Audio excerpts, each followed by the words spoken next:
There are some basics that you should know for every serger stitch that will make your stitch quality much improved. One of them is understanding your tension settings. These are your tension dials. This is your lower looper tension. This is your upper looper tension. These are the two needle tensions. This is your right needle and your left needle. Those tension settings control the way the stitches look, but there are some other parts that you need to know about. You should know which loopers work with which tension. This looper is your lower looper. And the way to remember that is that it's much lower than the other looper. This looper in the back is your upper looper. The other thing that will control your stitch quality is going to be your cutting width. This is the dial that's going to control the placement of the knife and control the cutting width of your fabric. Let me close the cover. When you have a balanced stitch, we're at 4, 4, 4, and 4 on all of our tensions, and we should have a balanced stitch. The balanced stitch should look like this. This is the front of your fabric, and if you look at the top, the stitches lock at the top. This is the back of your fabric. And it's important to remember what the back and the front of your fabric are so that you know how to make adjustments when needed. Right now, our cutting width and our stitch balance is perfectly placed on this piece of fabric. But there are many things that can go wrong.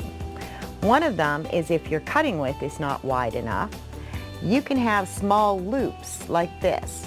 This is still a very balanced stitch.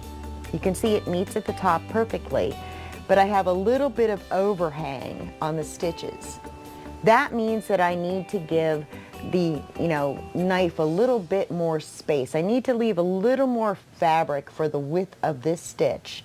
So I would turn this dial maybe up to 6, and that should adjust that problem. There are other things that can go wrong, such as cupping in the seam line, and what cupping in the seam line is this. If you set your cutting width too wide for the fabric or the stitch, you get what's called cupping or waving within the stitching here. Sometimes they'll pull your looper threads to the front, but it really isn't desirable. The way to resolve this is just simply decrease your cutting knife width. If you have it on 7, go back to 6. If it's on 6, go back to 5. And that'll resolve that problem. Now, we were talking about balanced stitches, which means that we can have unbalanced stitches. Yes, it's really true. But that's not nearly as bad as it sounds.